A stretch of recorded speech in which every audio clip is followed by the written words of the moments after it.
విశ్వాసము ద్వారా నువ్వు రక్షించబడ్డావు. ఎక్కడి నుండి రక్షించబడ్డావు?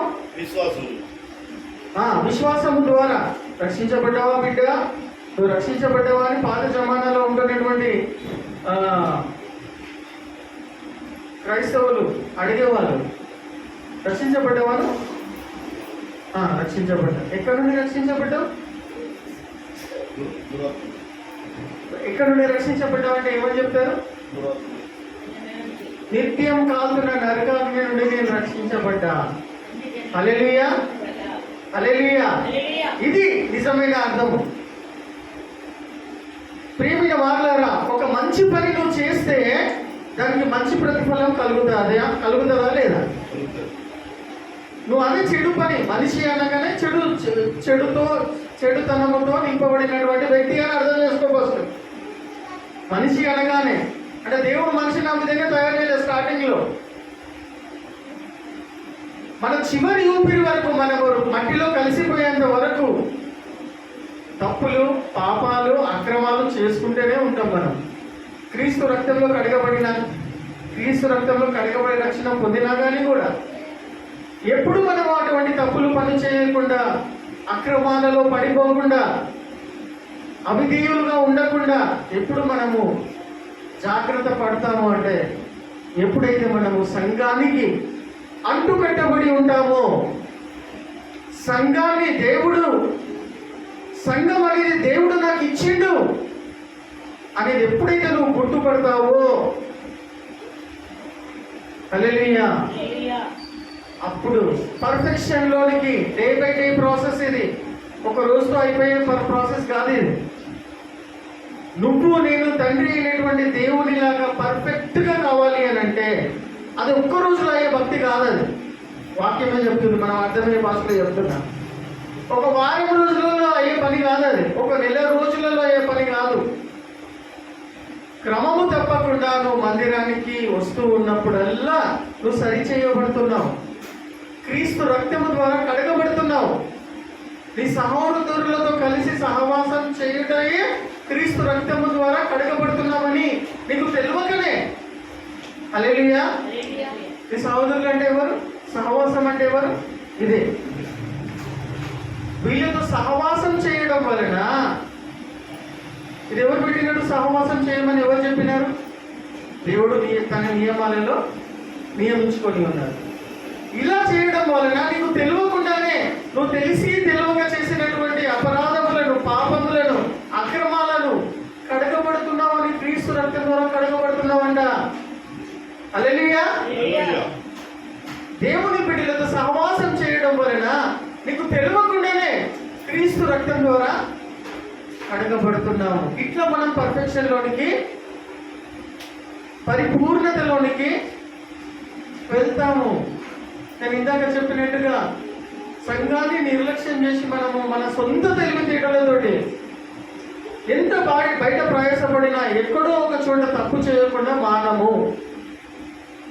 పొద్దుగాల లేచి ఇటువంటి తెల్ల షర్టు, తెల్ల పైన వేసుకొని ఇంట్లోకి వెళ్ళి బయటికి వెళ్ళి సాయంత్రం 5-6 గంటలకు మళ్ళీ రిటర్న్ ఇంటికి వచ్చినాం అనుకో, ఏవైతే ఇస్త్రీ బట్టలతో నీట్గా తయారై బయటికి వెళ్తామో ఇంటికి వచ్చేసరికి అదే నీట్గా ఉంటామా? మడతలు పడతాయి, దుమ్ము పడుతుంది, ధూళి పడుతుంది. సరిగ్గా అన్నం తినడానికి సరిగ్గా రాకపోతే ఆ మరకలు పడతాయి. పడతాయా లేదా?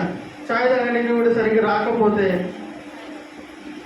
అన్నం కూడా సరిగ్గా తినడానికి రాకపోతే, కొంతమంది ఎట్లా తింటారంటే అన్నము వాళ్ళ అలవాటు, అది తప్పేం లేదు. ఎవరు వాళ్ళ చేతుల నుండి అన్నం ఎత్తుకొని వెళ్ళిపోతున్నట్టుగా గబగబా తింటారు. వాటి వలన కూడా బట్టలు మరకలు అవుతాయా లేదా? సాయంత్రం ఇంటికి వెళ్ళేసరికి మరకలు అవుతాయి. మరకలు తప్పవు. హల్లెలూయా. అర్థమవుతుందా? అట్లనే నువ్వు సంఘాన్ని బయటికి పెట్టి, సంఘాన్ని పక్కకు పెట్టేసి, దేవుడిచ్చిన సంఘాన్ని స్వరక్తము నుంచి కొనుక్కొని నీ కోసం తయారు చేసి పెట్టిన సహవాసాన్ని, సంఘాన్ని నువ్వు పక్కకు పెట్టి నీ ఇష్టం వచ్చినట్టు నేను సొంతగా బతుకుతాను, చేసుకుంటాను, వ్యాపారాలు చేసుకుంటానంటే ఎట్లయితే మురికిగా నువ్వు తయారై రిటర్న్ వస్తావో ఇంటికి, అదేవిధంగా నీకు తెలియకుండానే ఆ మురికి, ఆ మాలిన్యము, ఆ లోకంలో ఉన్న మాలిన్యము, ఆ సమస్తము రుద్దుకొని అంటుకొని ఇంటికి వస్తావు. సంఘాన్ని దూరం పెట్టినట్టయితే హల్లెలూయా. సంఘానికి నువ్వు దూరం అవుతున్నావు అంటే ఒక్కదానికి దగ్గర అవుతున్నావు. అవునా కదా? సంఘాన్ని నువ్వు దూరం పెట్టుకుంటున్నావు అంటే దేనికి దగ్గర అవుతున్నావమ్మా? మరణానికి, సాతానికి. దేవునికి దూరం అవుతున్నావు అంటే సాతాను దగ్గర, లోకంలో ఎవరున్నారు? సాతాను, లోకాన్ని ఏలుతుంది ఎవరు? సాతాను. ఆ అధికారం ఎవరికి ఉంటుంది? సాతానికి ఉంటుంది. నీ విశ్వాసాన్ని టెస్ట్ చేయడానికి. నువ్వు దేవుళ్ళలో ఉంటావా లేదా, నువ్వు పొందుకున్న రక్షణ నీ చివరి ఊపిరి వరకు కొనసాగిస్తావా లేదా అనే పరీక్షలో నువ్వు నెగ్గడానికి ఆ అధికారం అనేది సాతానుకి ఇవ్వబడింది. నాకే వస్తున్నాయి శోధనలు, నాకే రోగాలు వస్తున్నాయి, నాకే బాధలు వస్తున్నాయి అంటే అందులో కూడా, ఆ అనారోగ్యంలో కూడా, ఆ అర్థం కాని పరిస్థితిలో నువ్వు ఉన్నప్పుడు కూడా దేవుణ్ణి ఆశ్రయిస్తున్నావా, దేవుణ్ణి అప్పటికి కూడా నమ్ముకుంటున్నావు అనేదే శోధించబడుతున్నావు. హల్లెలూయా, హల్లెలూయా. ప్రియమైన వారలారా, ఏం చెప్పాలని ప్రయత్నం చేస్తున్నానంటే, నువ్వు ఎక్కడి నుండి రక్షించబడ్డావు అంటే, ఇవన్నీ చెడు పనులు చేసుకుంటూ వస్తున్నటువంటి వ్యక్తి కళ్ళు మూసిన తరువాత తన టైం వచ్చినప్పుడు వెళ్ళాల్సిందే లేదా? మన టైం వచ్చినప్పుడు మన యాత్ర చేయడం ముగించుకొని ఇక్కడ కళ్ళు మూసినామంటే ఎక్కడ కళ్ళు తెరుస్తారని నమ్మకం ఉంది మీకు? అంత కాన్ఫిడెన్స్ ఉందా? లేకపోతే ఇప్పుడైనా సరి చేసుకో. నేను ఇక్కడ కళ్ళు మూస్తే యేసు ప్రభువుని నమ్ముకున్నా కాబట్టి, ఆయన మరణాన్ని గుర్తెరిగి రక్షకునిలాగా అంగీకరించిన కాబట్టి ఇక్కడ కళ్ళు మూస్తే నేను పరలోక రాజ్యంలో కళ్ళు తెరుస్తాను. ఇది వాగ్దానం, ఇది వాక్యం. హల్లెలూయా, హల్లెలూయా. కాబట్టి పరలోక రాజ్యంలో మనం చేర్చబడాలి కాబట్టి, ప్రభువుని నమ్ముకొని ఉన్నావు కాబట్టి, నిత్యం కాలుతున్నటువంటి నరకానికి వెళ్ళకుండా ఆయన నమ్మడం వలన, విశ్వాసంతో నమ్మడం వలన, హల్లెలూయా, నువ్వు ఏదో త్యాగాలు చేయాల్సిన అవసరం లేదు, నువ్వేదో పుణ్యకార్యాలు చేయాల్సిన అవసరం లేదు, మనుషులు పెట్టినటువంటి ఆచారాలలో ఉండాల్సిన అవసరం కూడా లేదు. జస్ట్ ఆయన గుర్తించడం వలన, హల్లెలూయా, ఎందుకు యేసు ప్రభు కల్వరి శిలువలో చనిపోయిండు అని గుర్తించడం వలన నువ్వు రక్షణ పొందుకుంటావు అన్న అర్థానికి వెళ్ళకుండా. ఇది వాక్యం చెప్తుంది, నేను కాదు. హల్లెలూయా. కాబట్టి ప్రియమైన వారులారా, ఈరోజు ఒక అంశం ఏమై ఉన్నదంటే విశ్వాసముకు తగ్గట్టు క్రియలు ఉండాలి. హల్లెలూయా. నీకు విశ్వాసం ఉంది దేవుడు అంటే దానికి తగ్గట్టుగా క్రియలు ఉండాలని దేవుని వాక్యము సెలవిస్తున్నది. హల్లెలూయా, హల్లెలూయా. నీ విశ్వాసానికి, నా విశ్వాసానికి తగ్గట్టుగా క్రియలు లేవనుకోండి, క్రియలు లేని విశ్వాసము వృతం, నాట్ వ్యర్థం. వృతం అనండి, వృతం, ఇట్ ఇస్ డెడ్. క్రియలు లేని విశ్వాసము మృతం.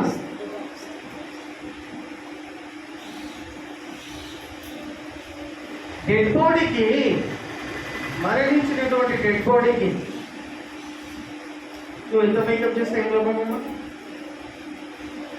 హల్లెలూయా, హల్లెలూయా. డెడ్ బాడీకి, చచ్చిపోయిన శవానికి నువ్వు ఎన్ని లిప్స్టిక్లు పెట్టినా, ఎంత కాస్ట్లీ బ్యూటీషియన్ని తీసుకొచ్చి దానికి మేకప్ చేపిస్తే ఏం లాభము? ఇంకా కంపు కొడుతూనే ఉంటుంది. కొడుతుందా లేదా? ఏమన్నా లాభమా? ఏమన్నా ప్రయోజనమా? అట్లానే వాక్యం ఏం చెప్తుంది? యాకోబు గ్రంథము 2వ అధ్యాయం చివరి మాట చదవండి, చివరి వాక్యం చదవండి అమ్మా. యాకోబు గ్రంథము 2వ అధ్యాయం. ఆ డెడ్ బాడీకి నువ్వు ఎంత ఇచ్చేసినా కానీ కూడా వేస్ట్ అని చెప్తుంది వాక్యము. అట్లానే తర్వాత అలాగే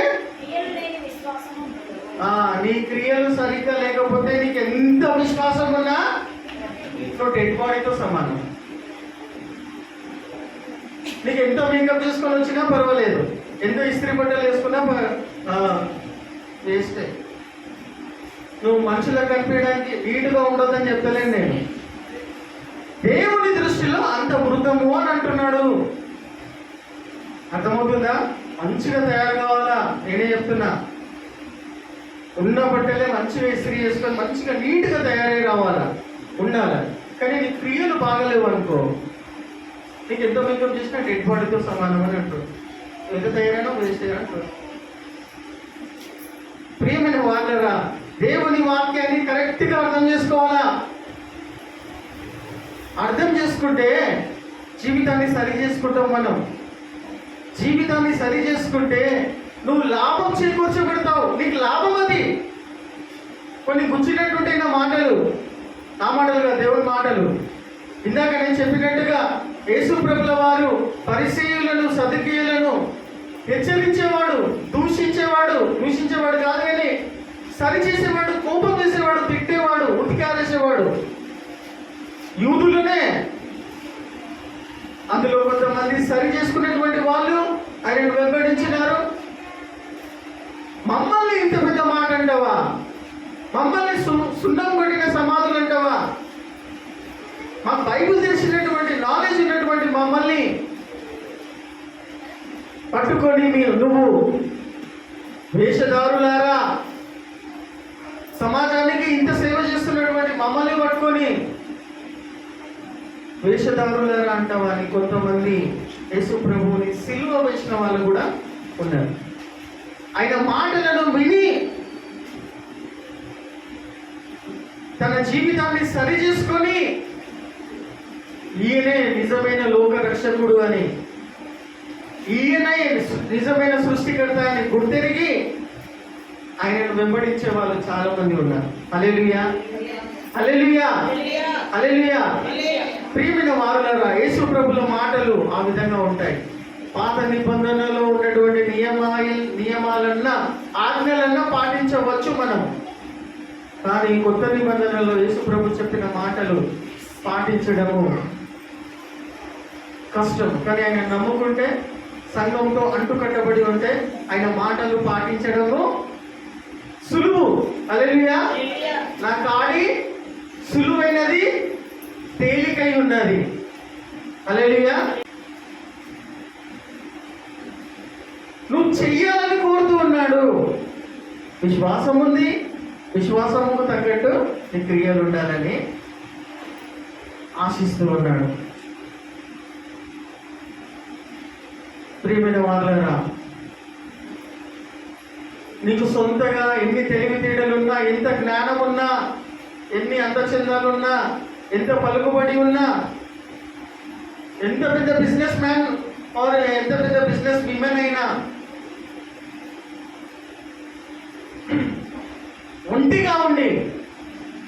ఒంటరిగా ఉండి అనగా సంఘానికి దూరంగా ఉండి నీకు ఏమున్నా కానీ కూడా ఆ మంచి క్రియలను చేయాలి అని అంటే విశ్వాసం ఉంది. నాకు విశ్వాసం ఉంది, చాలు. విశ్వాసం ఉంది, నేను దేవుని నమ్ముకున్నా, దేవుని అర్థం చేసుకుంటాడు అని అంటే అర్థం చేసుకోవడానే. ఎందుకు అర్థం చేసుకుంటాడు?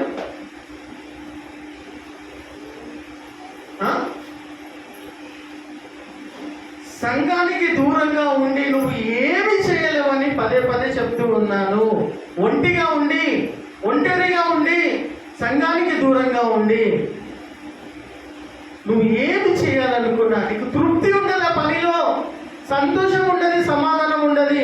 నువ్వు ఎంత వ్యాపారం చేసినా పర్వాలేదు, నీకు అందులో ఎన్ని లాభాలు వచ్చినా పర్వాలేదు, కానీ ఆ లాభంలో, ఆ బిజినెస్లో, ఆ వ్యాపారంలో నీకు సమాధానము, దేవుడిచ్చే సమాధానం, నెమ్మది అన్నది ఉండదు. కాబట్టి ప్రియమైన వాళ్ళారా, ఇక్కడ 2వ అధ్యాయంలో మనం చూసుకుంటున్నట్టయితే 2వ అధ్యాయం చదవండి. 2వ అధ్యాయము 13వ వచనం నుండి మనం చదువుకుందాం. నేను ఒక 10 నిమిషాలలో, ఎగ్జాక్ట్లీ 10 నిమిషాలలో ముగించేస్తాను. 2వ అధ్యాయము 13 నుంచి 24 వచనాలు త్వరగా. యాకోబు గ్రంథము అందరు తీయాలి. అందము మనం ఇక్కడనే ఈ సమయంలో ఏం చేస్తున్నామమ్మా? మనం ప్రజెంట్ టైంలో, ప్రస్తుత కాలంలో సమయంలో ఏం చేస్తున్నాం? మనం దేవుని వాక్యం వింటున్నాం. ఏ పని ఏ సమయంలో చేయాలో అది పర్ఫెక్ట్గా చేస్తాం. దయచేసి కనికరము చూపని వాడు కనికరము లేని తీర్పు పొందును. హల్లెలూయా. కనికరము చూపని వాడు, మనము దేవుని కనికరము చేత, దేవుడు కనికరిస్తేనే కదా నువ్వు నేను రక్షించబడ్డాం. ఇట్లాంటి వ్యక్తి పైన కనికరించండు దేవుడు. ఇట్లాంటి గుణగణాలు ఉన్నటువంటి వ్యక్తి పట్ల, నా పట్ల, నీ పట్ల ఇట్లాంటి గుణం నీకుంది, నువ్వు ఇంతే అని తెలిసి ఉంటే కూడా నిన్ను కనికరించిండు చూడు. హల్లెలూయా, హల్లెలూయా. కనికరించి నిన్ను రక్షించుకున్నాడు చూడు. దేవుడు నీ నుండి ఏం ఆశిస్తుండో తెలుసా? చదవండి వాక్యం. దాని పైన వచ్చిన కనికరించబడినటువంటి నీవు ఇతరుల పట్ల కనికరము చూపాలి. హల్లెలూయా, హల్లెలూయా, హల్లెలూయా. కనికరము చూపాలా? ఎందుకు చూపాలా? నువ్వు కనికరించబడ్డావు కాబట్టి దేవుని చేత. హల్లెలూయా, హల్లెలూయా. అర్థమవుతుందా? నువ్వు దేవుని చేత కనుకరించబడ్డావు కాబట్టి ఆ వ్యక్తి ఎట్లుంటాడైనా, ఎంత బండమారిపోయిన హృదయం కలిగిన వాడైనా ఆమెైనా ఏం చేయాలి? నువ్వు దేవుని చేత కనికరించబడ్డావు కాబట్టి, నీలాంటి గుణం ఉన్నటువంటి వ్యక్తిని దేవుడు కనికరించడు కాబట్టి, అంతకంటే కఠినుడు కావచ్చు, కఠినురాలు కావచ్చు, నువ్వేం చేయాలా? నీకు సహాయము కావాలని నీ దగ్గరికి వచ్చినప్పుడు కానీ రాకున్నా కానీ you have to show the same mercy towards that person. Hallelujah, hallelujah. లేకపోతే ఏమైతుందంట? ఆ వాక్యం త్వరగా చదవండి. కనికరము చూపని వాడు కనికరము లేని తీర్పు పొందును. అర్థమవుతుందా? కనికరము చూపని వాడు కనికరము లేని దేవుని చేత తీర్పు పొందుతాడంట. దేవుని బిడ్డల గుణం ఏంటంటే కనికరించాలా. నువ్వు కనికరించలేకపోతున్నావు అంటే ఎక్కడో మిస్ అవుతున్నావు, ఎక్కడో కలిసిపోయినావని అర్థం చేసుకో. దేవుని బిడ్డ యొక్క గుణము ఇది గుణమా కాదా? ఇది నీ క్యారెక్టర్. ఎందుకమ్మా? నువ్వు ఎవరు బిడ్డావు? బిడ్డవమ్మా? దేవుని బిడ్డవా కదా? దేవునికి ఉండే గుణము నీకు ఉండాలా లేదా? నాకు ఉండాలా లేదా? ఆ గుణం ఉన్నప్పుడే దేవుని బిడ్డవాన్ని కొడతావు. నామకి వస్తే నేను క్రిస్టియన్ని, నామకి వస్తే నేను క్రైస్తవుని, క్రైస్తవులని అంటే చెప్పుకోలేరు. దేవునికి ఏమి నష్టం లేదు. నష్టపోయేది ఆ గుణము లేనటువంటి వారు. హల్లెలూయా, హల్లెలూయా. ప్రభువా నాకు కనికరించే మనసు వస్తలేదు అని ఒప్పుకోలేకపోతే, ప్రభువా నన్ను క్షమించే మనసు వస్తలేదు, ఎట్లా క్షమించాలి ప్రభువా అని ఒప్పుకో. నీ గుణము నా లోపల రావాలి ప్రభువా, నేను ట్రాన్స్ఫార్మ్ కావాలా, నేను మార్చబడాలి ప్రభువా. ఇంత కఠినమైన వ్యక్తిలాగా నేను ఉండొద్దు ప్రభువా. ఇంత బండపారిపోయిన వ్యక్తిలాగా నేను తయారైనా అంటే నాకు లోకంలో ఉన్నటువంటి వ్యక్తికి తేడా ఏముంది? వాడనే నీకంటే కొంచెం కొన్ని విషయాలు కొన్నిసార్లు అప్పుడప్పుడు క్షమిస్తాడేమో, కానీ నువ్వు దేవుని బిడ్డవని చెప్పుకొని తిరుగుతావు. నీకు ఆ కనికరం లేదు, దయ లేదు, క్షమించే గుణము లేదు. How you can able to say that as the child of God? నువ్వు ఎట్లా చెప్పుకో తిరుగుతావు? హల్లెలూయా, హల్లెలూయా.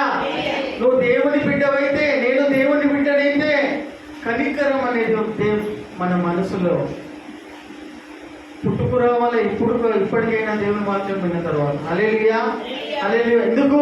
ఆయన కనికరించింది కాబట్టి, నిన్ను కనికరించింది కాబట్టి నువ్వు కనికరించు. నీకు కనికరం వస్తలేదు అంటే అడుక్కో, ప్రభు నేను కనికరించలేకపోతున్నా, నాకు ఇట్లా పంట మారిపోయిన హృదయం ఉంది ప్రభు, పంట మారిపోయింది.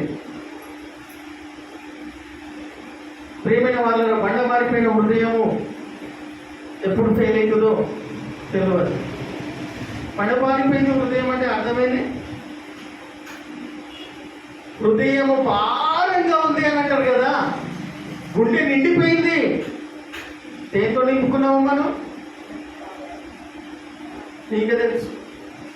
పండమారిన హృదయంతో నువ్వు నిద్రపోతే, ఎవరైనా నిద్రపోతే చాలా డేంజర్ అది. అవునా కదా? పొద్దుగాల కళ్ళు తెరుస్తామో లేదో తెలియదు. ఎందుకు? ఏమేమి పెట్టుకొని పంటున్నావు నువ్వు మనసులో, హృదయంలో? డాక్టర్స్ చెప్తారు నీ హృదయాన్ని తేలిక చేసుకోమంటాడు దేవుడు. నువ్వు నిద్రపోయే ముందు నీ విరోధి అయినటువంటి శత్రువు కావచ్చు, ఎవరైనా కావచ్చు, అతన్ని నేను క్షమిస్తున్నా, ఆమెను నేను క్షమిస్తున్నా, ఆ పరిస్థితిని నేను క్షమిస్తున్నా అని నీ బెడ్డుకు నువ్వు పోకముందు, నీ పడకలోనికి నువ్వు వెళ్ళక ముందు ఆ పరిస్థితిని క్షమించి నువ్వు వెళ్ళి నిద్రపోతే నీ హృదయం ఎంతో హల్లెలూయా తేలికగా ఉంటుంది. హల్లెలూయా. అట్లాంటి నిద్ర నువ్వు పోవాలి అంటున్నాడు. ఒకవేళ అట్లాంటి నిద్ర పోకపోతే, హృదయాన్ని భారం చేసుకొని పండుకుంటే తీవ్రమైన నిద్రలోకి, దాన్ని ఏమంటారు, డీప్ స్లీప్లోకి వెళ్ళిపోతారేమో. కాబట్టి ప్రియమైన వాళ్ళారా, కనికరము కనుక తర్వాత వచనం చూసుకుందాం మనం, చదవండి. కాబట్టి దేవుని బిడ్డలకు కనికరించే హృదయం ఉండాలా, ప్రేమ చూపించే హృదయం ఉండాలా, క్షమించే హృదయం ఉండాలా. All these things is fruits of the spirit. గలితీలో చదవండి.